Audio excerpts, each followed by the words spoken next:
Josh and I have been a directing team for about 4 years. We've worked on various nonfiction, film, and television projects.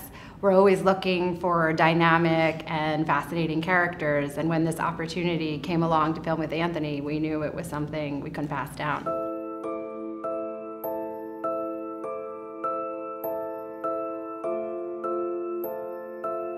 I'm Josh Kriegman. I'm Elise Steinberg. And we are the directors of Wiener, which is premiering in the U.S. documentary competition at the 2016 Sundance Film Festival.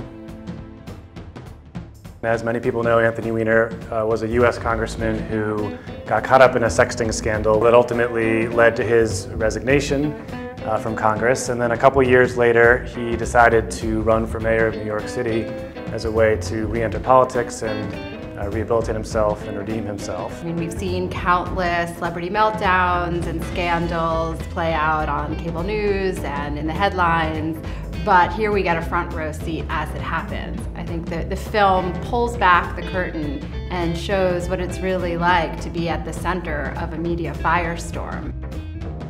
It's hard to tell Anthony Weiner's story without there being an element of humor involved. He has a funny name. In many ways, people have different reactions to what he did, but there's something funny about it all.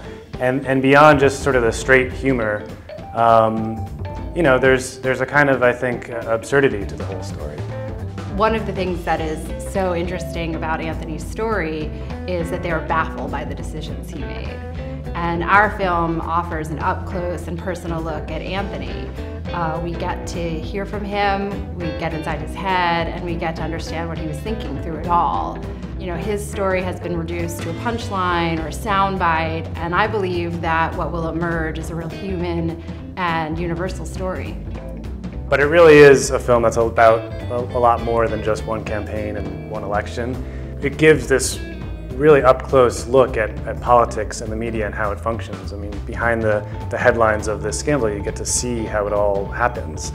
You really get to see just how much our politics really is driven by this, impulse toward entertainment and an appetite for spectacle.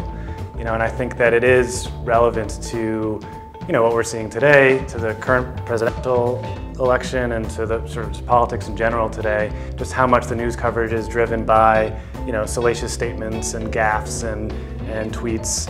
And so in that sense, we really feel like the film does speak to the conversation about, what our politics and our media is today.